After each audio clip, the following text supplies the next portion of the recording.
The left and the news media, but I repeat myself, are now in full attack mode trying to strip you of the God-given right to bear arms that's protected by the Constitution. God himself has not weighed in on the issue yet, except by making Brian Stelter look like Brian Stelter, which may be all the comment he felt was required. Since the left and the news media, but I repeat myself, always need someone to demonize in these debates, they're going after the National Rifle Association because it defends the God-given right to bear arms protected by the Constitution that the left and the media, but I repeat myself, are trying to take away. The NRA is not represented by someone who looks like Brian Stelter, but is instead represented by Dana Lash. Just saying. Because the left and the news media, but I repeat myself, are such caring and compassionate people, they've chosen to exploit traumatized young people who know nothing about anything to make their case in what leftist law professor Lawrence Tribe has dubbed a children's crusade. The Children's Crusade, you'll remember, was the legendary 13th century march of Christian children against the Muslims, which ended with most of the children being killed at sea or sold into slavery. So that went well. Leftists in the news media, I'm sorry to keep repeating myself, I have a speech impediment caused by the fact that the news media is corrupt. Leftists and the news media love children because children can be used to exploit people's emotions and get them to give up their God-given rights protected by the Constitution. About 1,300 children are killed by guns in the U.S. every year, which is less than half the number of children killed by abortion in the U.S. every single day. Let me repeat that. About 1,300 children are killed by guns each year, while 3,000 children are killed by abortion every day. Now, my point is not that the children killed by guns have at least some small chance to fight back or escape, while the children killed by abortion are utterly helpless.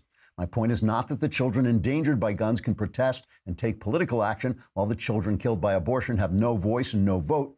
My point is not that gun organizations like the NRA want more people to be able to defend themselves, while abortion organizations like Planned Parenthood ghoulishly sell the body parts of the children they slaughter while the news media looks on with approval. Oh, wait, those actually are my points. Also that the left and the news media kill babies and then use children to attack your God-given freedoms.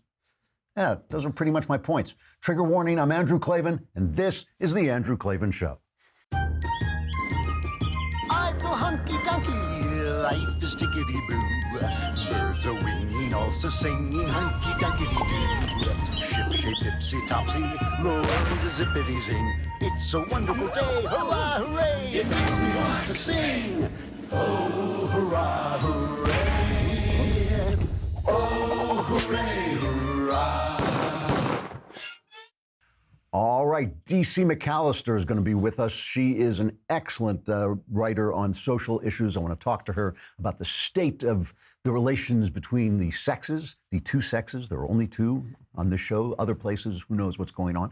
Also, the mailbag is tomorrow. So that means that you want to go on thedailywire.com, hit the podcast button, hit my podcast, then hit the mailbag button to leave your questions about anything you want, and I will answer about religion, your personal life, politics. Answers are guaranteed 100% correct and will change your life every now and then for the better. But before you can do it, you got to subscribe. You have to be a subscriber to get in the mailbag. You also have to be a subscriber to get your letters in the mailbag. So if you want to be in the mailbag with your letters, first subscribe. It's a lousy $10 a month. I solve all your problems. For a lousy $100 a month, I'll solve your problems all year long.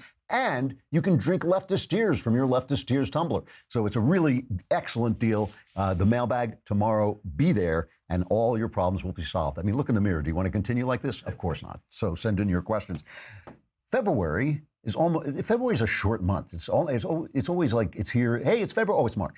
And that's why we're already well over halfway through, and you still haven't got life insurance. And you know what that means. Soon it will be March, and you still won't have life insurance unless you go to Policy Genius. Policy Genius makes everything about getting insurance easier and quicker. Policy Genius is an easy way to compare and buy life insurance online. They let you compare quotes in minutes. You can save a lot of money doing that. And it just takes a little while, and they don't push anything on you. They're not giving you a sales pitch. You don't go on Policy Genius and then you open the door and somebody's standing outside. You just do it yourself. You go on and look at what they've got, compare the prices, get the one that's right for you. And they don't just insure life either. They insure everything in your life. You can compare health insurance, disability insurance, pet insurance, and renter's insurance. Policy Genius has helped over 4 million people shop for insurance and placed over $20 billion in coverage, and they save you money too. So if you're struggling to fit 31 days worth of stuff into a 28-day month, save time by comparing life insurance online with Policy Genius. There's no sales pressure, zero hassle. You can get quotes in 5 minutes. PolicyGenius.com, because if you need life insurance, and you do, it shouldn't take a lifetime to get it. That would obviously spoil the whole thing, right? I mean, by the time you needed the life insurance, it would all be over. You know why the left is doing this whole thing where they're using the traumatized children from the school shooting in Florida, and for all I know, CNN is going to hold a town hall. I mean, it's despicable. Let's face it, because their trauma is touching, but it has nothing to do with whether they know anything about what would help curtail shootings. It has nothing to do with anything except to manipulate your emotions to take away your Second Amendment rights. That's the only reason they're doing it. I mean, they're not bringing on children who say, like, no, we defend gun rights. That's not going to happen. It's all about the children, and it's all about show, and the news media is just in on it. That's how corrupt they are. You know why the left always use children? Whatever you do, you say, like, well, people, we have the right to have guns so we can defend ourselves against the encroachment of government, oppression. And they say, but what about the children? You say, well, people, yes, that might be a good government program, but I have the right to keep my money and decide how I should spend it myself. You go, well, what about the children? You say, whatever, we should be able to defend our borders. Oh, but look at the little children who came over and we don't want to send, it's the dreamers. The dreamers all came back. The reason they use children is because we all agree that children are not free agents and they need protection.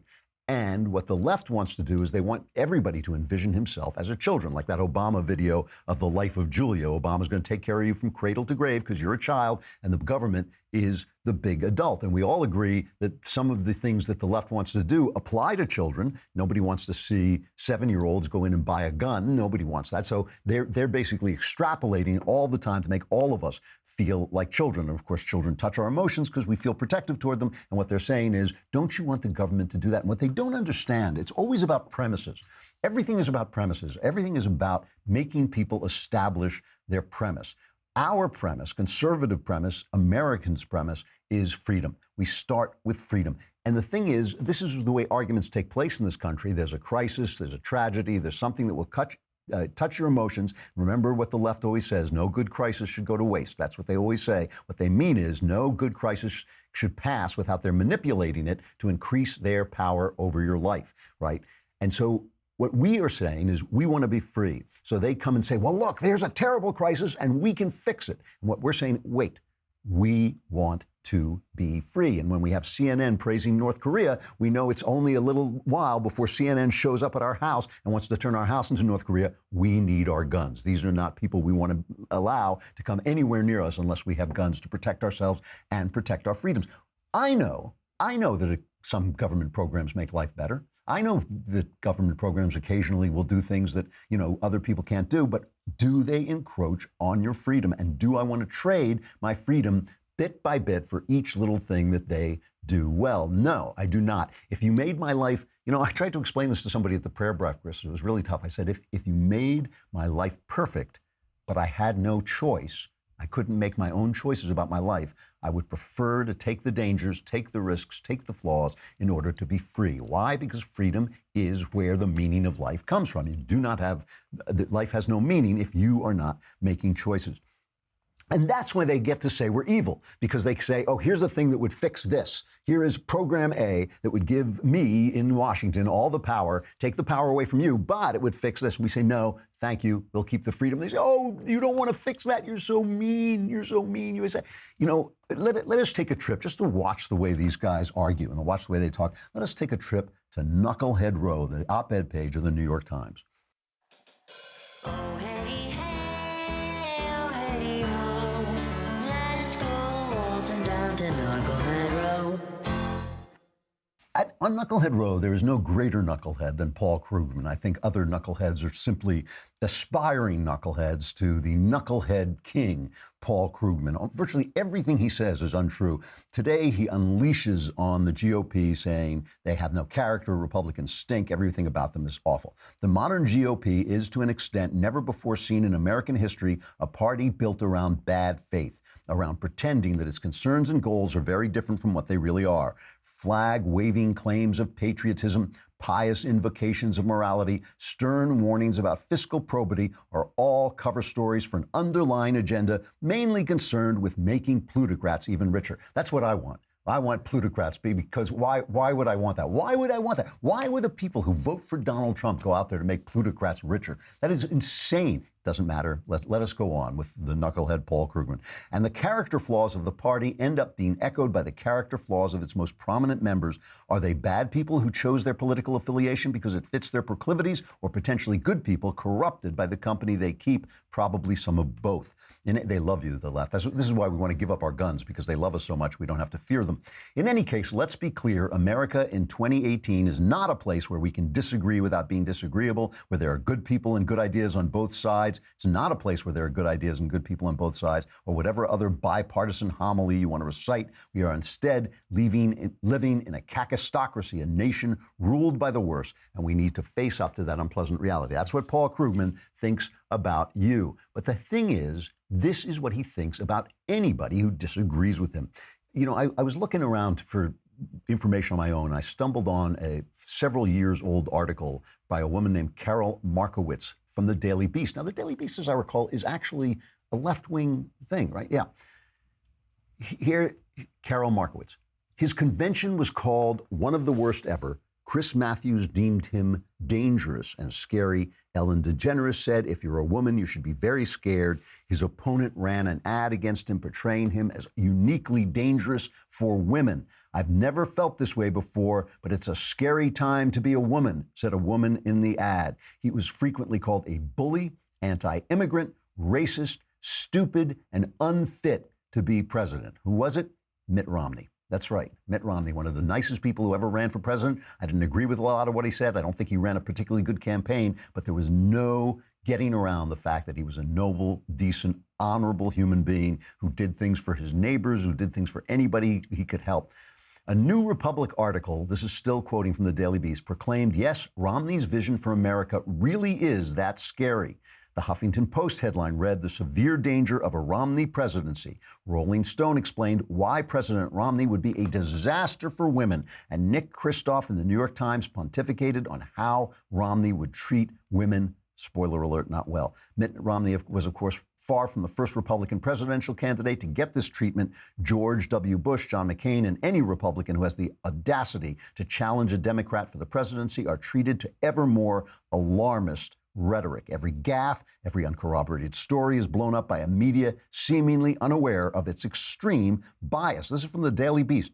Lest you imagine all presidential candidates get this kind of media treatment? Well, not quite. Barack Obama wasn't stupid when he said there were 57 states. He wasn't racist when he listened to Pastor Jeremiah Wright's sermons for 20 years. He wasn't insane when he said he would lower the oceans. He wasn't unfit when he said he would end the Iraq War on the very day he took office. He continually got the benefit of the doubt the Republicans never get from the press. And she goes on to quote, who do you think? Paul Krugman, as flinging every insult he has got in his book against Mitt Romney and George W. Bush.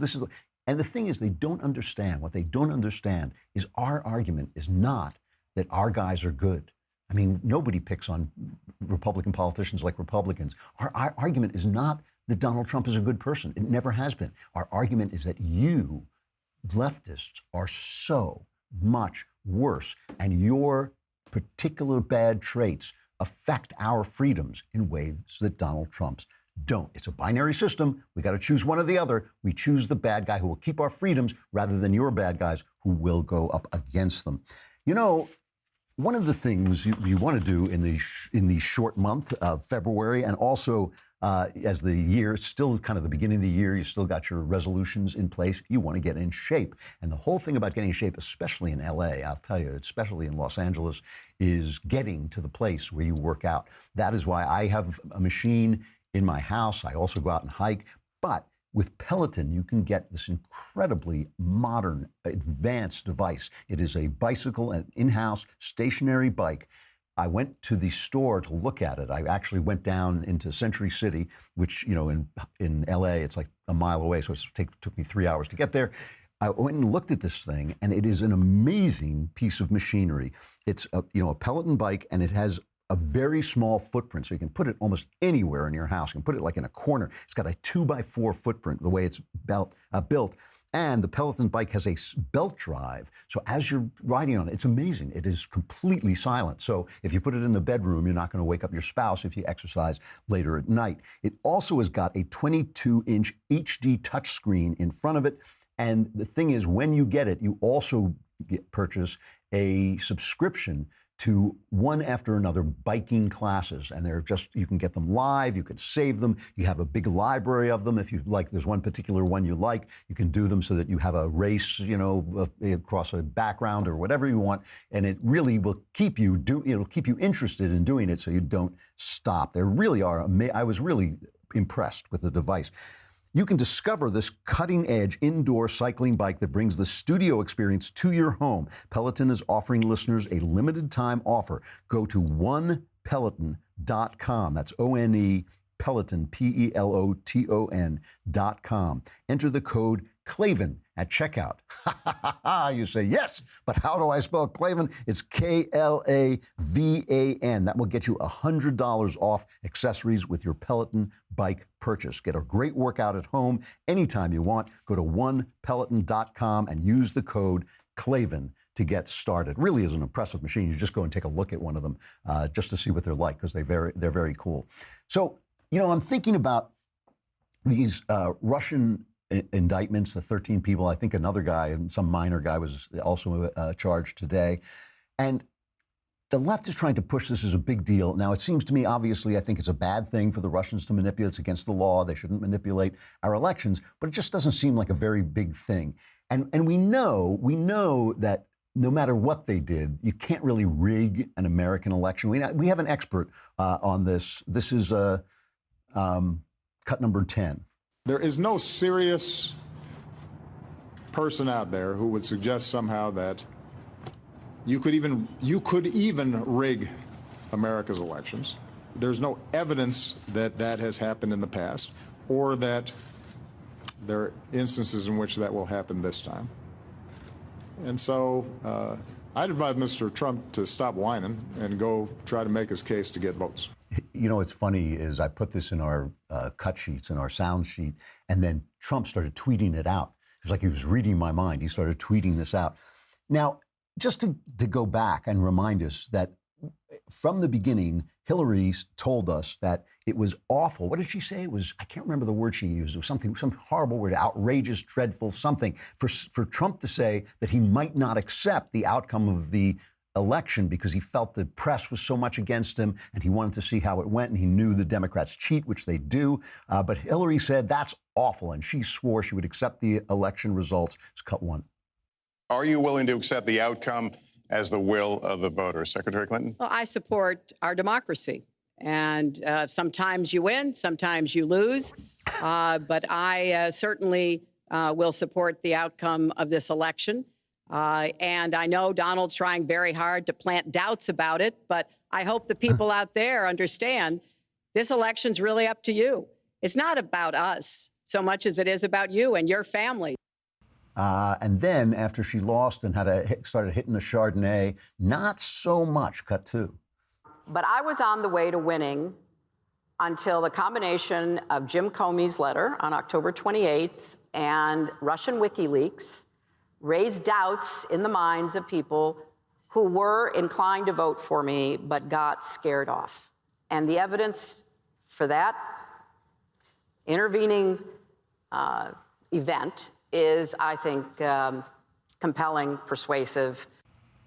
So now, I mean, what the point that I'm trying to make is the same point I was just making about Paul Krugman, is they will say anything, and they say it all the time. And the exceptional nature of Donald Trump, even though he is an outlandish, an outsized character who does a lot of things that people have not done in the office before, it is not, they have been screaming wolf all this time, and they will say anything. They will say anything. Here's a child. Here's a child. Let me hold up this child. Is it a dead child? I'll hold up a dead child. Jim Carrey was posting pictures of children who had been shot, to try and convince me. They will say anything. So now they come out and they indict these 13 guys indictments that will never be proved. These people will never be tried. They're back safely in Russia. So it's just an indictment. But even the the deputy attorney general, Rod Rosenstein, is saying this did not affect the election. And he's saying there's no evidence so far. It's, obviously the investigation goes on. He says there's no evidence that Trump was involved. Just play that second clip of him. Now, there is no allegation in this indictment that any American was a knowing participant in this illegal activity. There is no allegation in the indictment that the charged conduct altered the outcome of the 2016 election. I want to caution you that everyone charged with a crime is presumed innocent unless and until proven guilty in court. Now I want you to look at, this is a beautiful, beautiful cut. This is absolutely perfect on how narrative is constructed. This is Karen Tumulty of the Washington Post talking to Brian Potato Head Stelter at CNN. And she goes over the top on describing this. And then Stelter says, oh boy, now look, you said this, and Fox News is going to attack you for it, as if the fact that it were Fox News immediately makes the attack irrelevant and not worthwhile. Just listen to the way this plays out. You look at the president's tweets this morning and try to imagine if Franklin D. Roosevelt, after Pearl Harbor, had gotten on the radio and said that Tokyo was laughing at us, to use a little less crude phrase than he did. Sure. That is not what is called upon a president to do right now. You know what's going to happen, though, Karen? Someone on Fox News is going to take what you just said. They're going to say, how dare you compare this to Pearl Harbor? It is an attack on our country. It is an attack on our country with use of 21st century means. And it is definitely a national security threat, which is something that the commander-in-chief is supposed to be dealing with. So it's like, don't tell the truth about us while we're busy lying. It's like Tucker Carlson actually went out and said, this is absurd. And they said, it was just like Brian Stelter said. He called her out for calling it Pearl Harbor. She called it Pearl Harbor before he said it. She called it Pearl Harbor again after he said it. Fox News is right. And what Brian Stelter does, and what they always do, is they demonize the opposition. So it's Fox News. Fox News said it. Fox News said 2 and 2 is 4. Are you going to believe 2 and 2 is 4? Fox News said it. This is the way they construct narrative. And it's all about narrative with them. It's none of it is about the facts. So what are the Russians doing? What were the Russians doing? They were staging rallies for and against Donald Trump, for him when they thought he wasn't going to get elected, and for Bernie Sanders when they thought he wasn't going to get elected, just to undermine the woman they thought was going to get elected, Hillary. And after Trump got elected, they started staging rallies against Donald Trump. They just want to cause as much trouble as they can. Let's take a look at one of those rallies in New York, right? The thing is, the Russians were so incompetent, all they could get were like a couple of hundred people to show up for a rally against Donald Trump. I mean, after all, with the left ginning up everybody, you think thousands of people, but the Russians could only get a few hundred. But that's okay, because MSNBC and CNN were there to cover it with incredible sympathy. Is cut number 8. NBC's Morgan Radford is at Union Square in New York City. That is where the anti-Trump protest is just about to kick off. And Morgan, with a good day to you, what's happening there right now?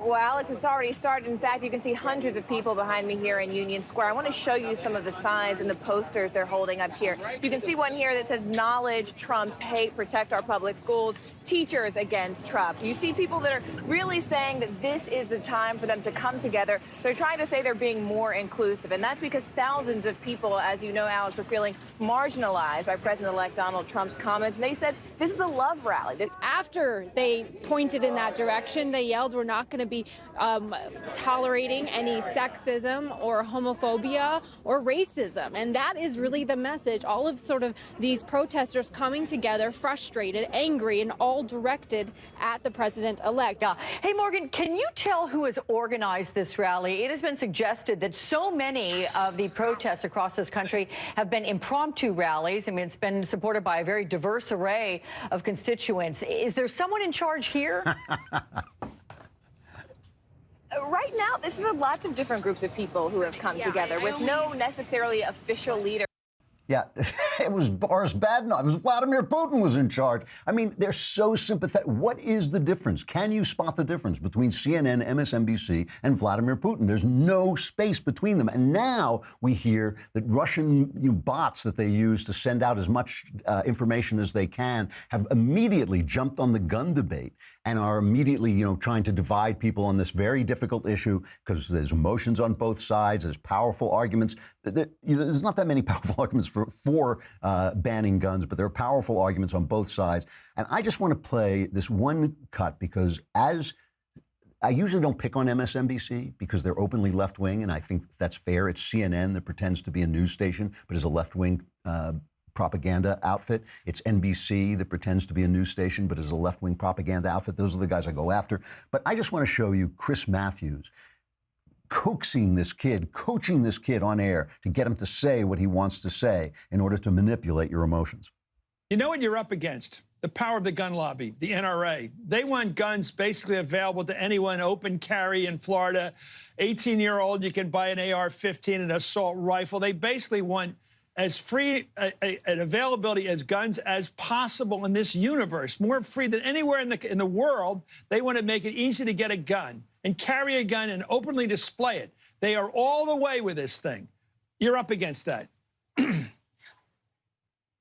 Yeah, it's absolutely disgusting how easy it is to access, these assault weapons. No other country in the world, it's not easy like it is in America. And of course, America has constant mass shootings. It seems to be like a daily thing now. But, we know what we're up against. The NRA has consolidated a lot of power. They have a lot of politicians in their back pocket. But as long as politicians continue to get money from the NRA, we're going to vote them out. So they're going to get what's coming to them. My point is not that the Russians and the news media both have the same goals of spreading disinformation and discord. Oh, wait. That's exactly my point. I just want you to imagine for 1 minute, what if the New York Times really did have all the news that was fit to print? What if CNN really could be the most trusted name in news? What if after the debacle of their coverage of the Obama administration, this corrupt administration, their attempts to cover up Obamagate, his misuse of power, what if they reformed themselves? What if they started trying to tell the news straight up, both sides of opinion, all the facts they could get their hands on, just delivering the news as it came in instead of manipulating our emotions? The Russians would have no power. The Russians could come in here and spread disinformation all they wanted, but we would know that we could go to our news media and get trustworthy information. It's them. It is them. They are the ones who caused this problem. The Russians would be helpless if they weren't such corrupt liars. All right, we got DC McAllister coming up. We got to say goodbye to Facebook and YouTube. Come on over to thedailywire.com and you can listen or subscribe. You can watch the whole thing right there. And if you subscribe for a year, you get the Leftist Tears mug. It automatically fills up every time I speak.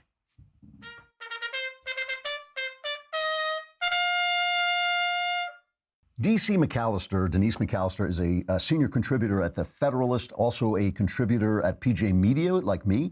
She writes about Donald Trump, feminism, Me Too, and more. She's also a strong proponent for the pro-life movement and acts as a speaker advocating for the rights of the unborn children. She has been around a lot. She doesn't get enough attention. She is an excellent writer, really interesting writer. It's good to see you, DC. It's been a long time. I haven't seen you since that Ricochet gathering, I think. I know, out in California. Now, oh, you still look the same, still great. No, I'm crumbling slowly. It's just, I hold myself together for 45 minutes at a time, and then they turn off the cameras, and I just collapse. I can relate. Now, the thing I want to talk about before we start talking about the state of play between the sexes is one of the things that is fascinating about you is your life and the place that you're coming from. Now, when you and I met, I seem to remember that you have something like 77 children. Is that right? You have like about 112 children, something like that. I have 3 children, 3 stepchildren, but we raised them all. So. Okay. All right. So you've raised quite the handful. You raised 6 children. That is a lot. You are now a very respected writer and commentator. You obviously are taking care of a lot of human beings. You were not always like this, and I have read stories about you that are very moving, that you really came to the brink. I mean, I remember one particular story about you're going to get an abortion. Can you tell people a little bit about your life, how you got to be here? When I talk to women about abortion and pro-life issues, they often say to me, "You cannot relate to me. You don't understand the struggle I'm going through, how difficult it is, that I don't have any support, that I have nothing to look forward to, and that abortion's my only option." And I have to tell them I do understand. You know, I was there about 17 years ago. I was married and I was in the ministry actually. And I got separated from my husband. And during that time, when we were discussing getting back together, I got pregnant with another man's baby. And I was a member of a church at the time that was very conservative, very fundamental. And they believed that if you divorced your spouse, then you also gave up rights to your children. And it was a very traumatic time. I was pregnant. They had actually taken away my children at one point. I didn't know where they were. And I had 2 children at the time, and a 4-year-old and a 2-year-old, a boy and a girl. And I was devastated. I had a job. I'd lost my job. I lost all my friends. I lost all my connections. I lost my children. And here I was pregnant. And I just thought, I sat in the parking lot one day of the abortion center. It was really hot. And one memory I have of it is French fries in the car. Anyone with kids knows what that's like, the French fries in the car and that kind of smell. And it just brought tears to my eyes. It reminded me of good times with my children and how I wanted just everything to be normal again. And I think that's how a lot of women are when they get pregnant, they get in these situations. They just want it easy. They want it normal. They want happy times again. And this pregnancy has disrupted everything. And I wanted my children back. I wanted my life back. I wanted my church back, my job. Everything could be fixed if I just killed my child. And I went into the abortion clinic. There were 2 girls there ahead of me. And I remember the woman at the desk said, "Can I help you?" And I was like, "Actually, you can't. You can't help me. There's only one person that can help me, and that's my Savior." And I could not shed the blood of my daughter. Blood had already been shed for what I had done. And by God's grace, I was able to move forward, to have my baby. It has been a difficult life. I actually named her Grace. And it's been it's been a struggle. There was a period of time after that I didn't have any money. I lived in this really grungy apartment with bugs on the floor. I didn't have any support except for a bit from my ex-husband and some help from my parents. I didn't have a job. I had to go find out a way to get money. A church ended up helping me. And it was through the support of Christians, support of the church. We hear a lot of bad things said about the church. This is my story is pretty interesting because I had a bad rap from the church, but I also had the church who helped me. And God is gracious. And I've 17 years later have a beautiful daughter who's given me love and happiness in life. And if these women just know the joy that can come out of suffering, the hardship that can come out of very difficult situations, and just the beauty and the grace that can come out of just a nightmarish situation. It's an incredible story. And I mean, I think that just because you're in a church doesn't mean the church is following the way. Just because they call him Lord, Lord doesn't mean they do what he tells them to do. And I think that so now you have come through this, and now so you can stand before people and tell them about abortion.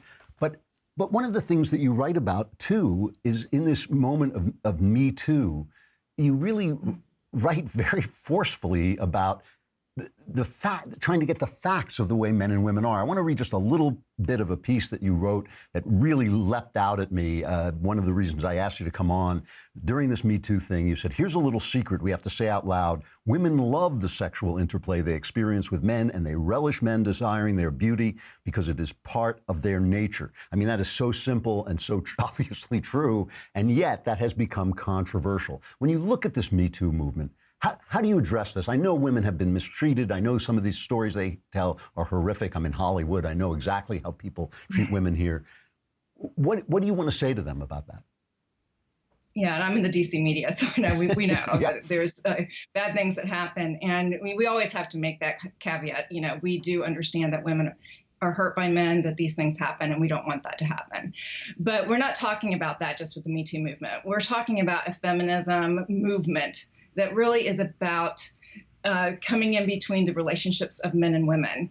It's about emasculating men, calling masculinity toxic. And ultimately, it's about making women the victims, an oppressed class. That's something that's really necessary in a culturally Marxist environment, is to have an oppressed class. And for women to really gain power in society with the sexism charges, they need to show that they're victims, and they need to have an oppressor that needs to be brought down so that they can have power. Because feminism is not really about women, it's about power. We have our rights today. The feminist movement really should not exist as a defender of an oppressed class, because we have equality in America. We have respect between the sexes. Generally speaking, we do.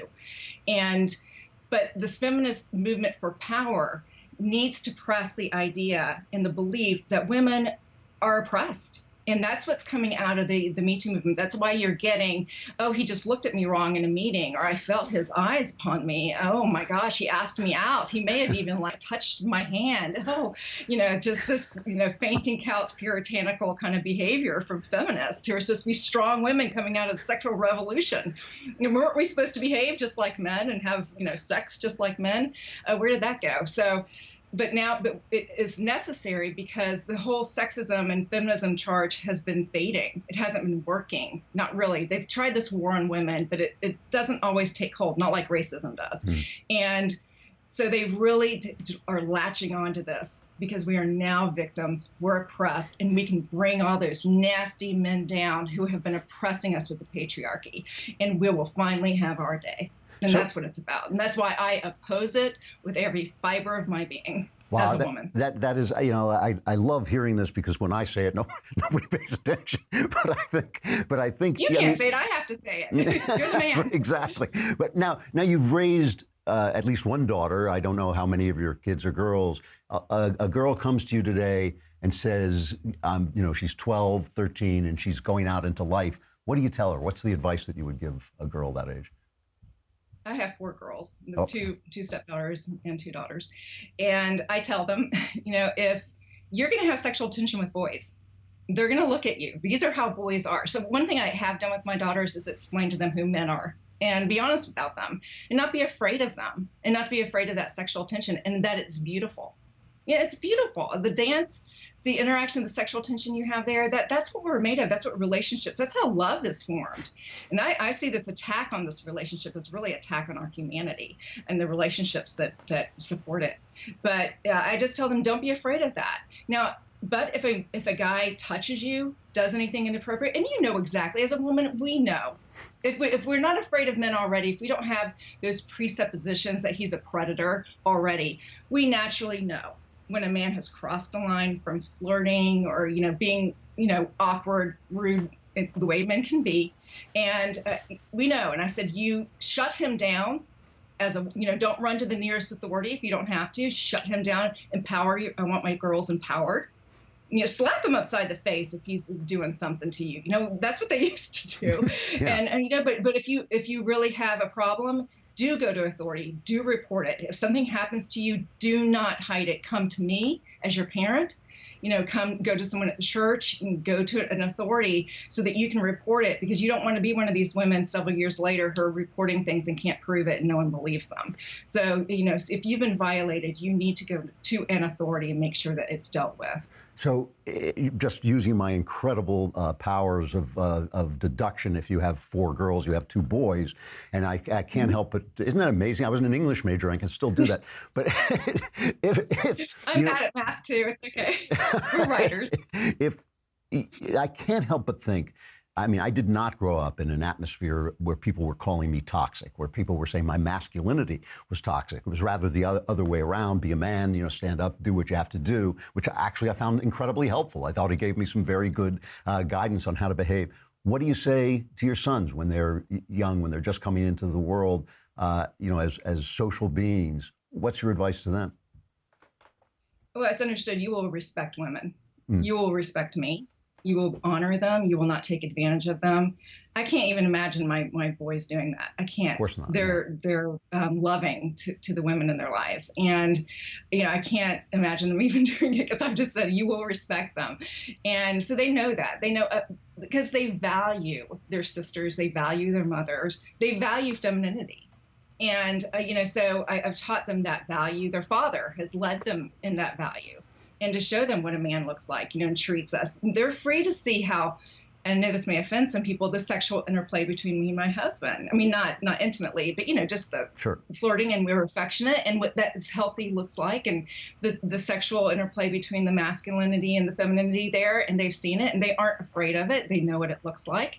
And hopefully they will want it in their own relationship one day. And I think they do. They want to have that close bonding, that complementary relationship that is so beautiful between men and women. So I tell them, you know, don't let these feminists beat you down. You know, be a man, be strong, be proud of who you are. You know, take care of women. Use your strength to actually protect women. Because let me tell you, if you want to really defend women, the best defenders of women are strong, good men. It's so simple. It's not the Yaya. It's not the Yaya sisterhood that's going to come save you when the bad strong men come after you. Yeah. I'm serious. I mean, I've had situations in my life where I've had bad men in my life dealing with me. I didn't run to the girls. They're weak. I'm sorry. I go to the men, the strong, good men. I went to my father. My father was a Marine. He protected me. I grew up near a military town. I love strong men who are protecting me, who risk their lives for me. Men do all the hard work. They do all the nasty jobs. 99% of them are in dangerous jobs compared to women. And, you know, I value that because I know myself. I know as a woman, I don't have the strength and fortitude that a man has.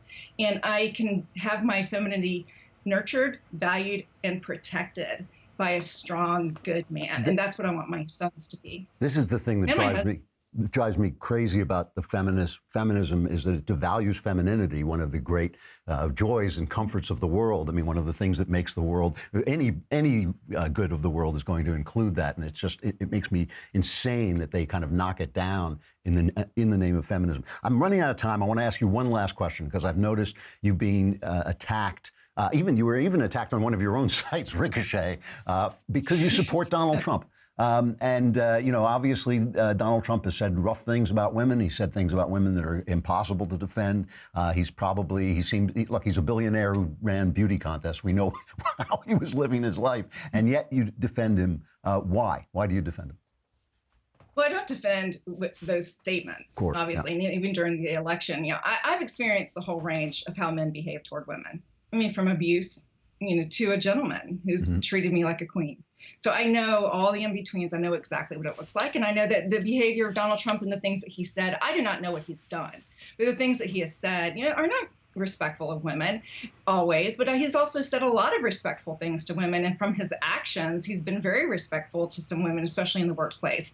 But I'm not going to pretend that he's, a perfect man by any means. I'm not going to defend those comments. But he's also a political figure. He's a secular figure. He is a political leader. And I'm under no delusion that these men are flawed deeply. Every president in our history has been flawed like this. And that doesn't mean that two wrongs make a right. But I also know that this man is not my pastor. He is my president. He's making civil decisions for me and not spiritual decisions for me. Do I want him to be a good man? Do I want him to have good character? I want him to be trustworthy.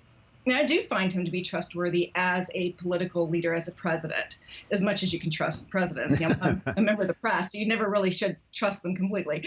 But you know what I'm saying. You have to have some measure of confidence in them.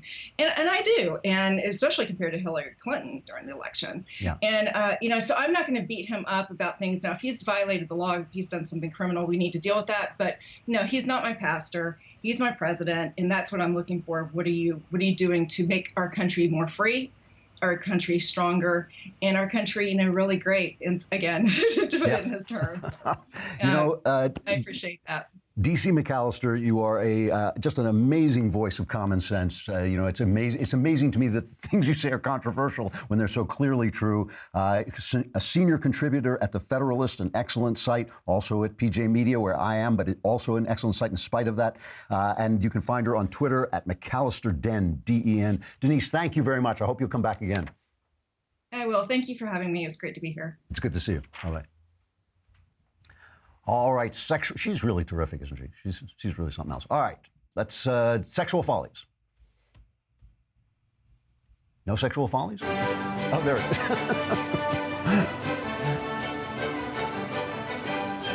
I want these things immediately. I want to save, and I saved. I read it.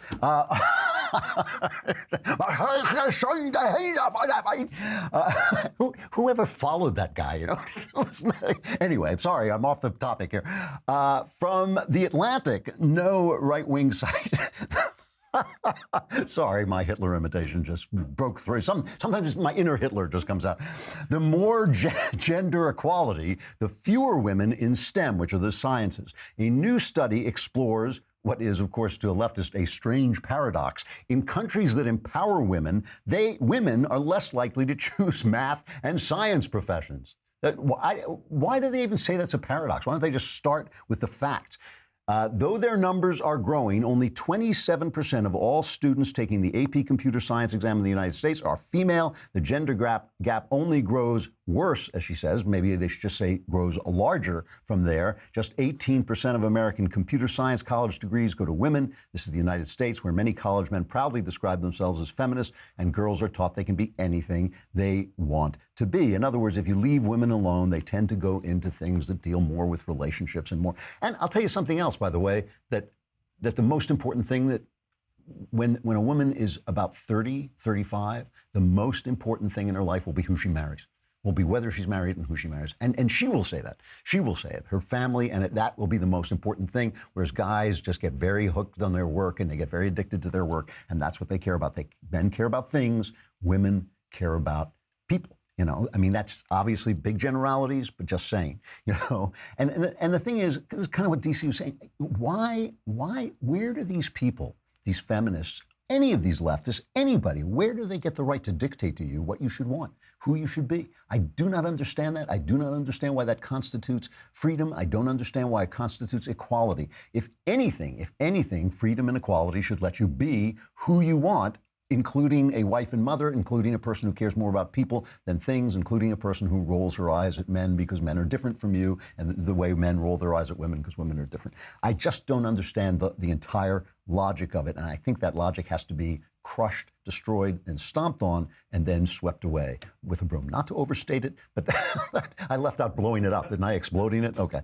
All right, tomorrow's the mailbag. Come on, subscribe to thedailywire.com. Get your questions in there. I will answer them all. Answers are guaranteed 100% correct. Will change your life on occasion for the better. I'm Andrew Klavan. This is The Andrew Klavan Show. I'll see you tomorrow.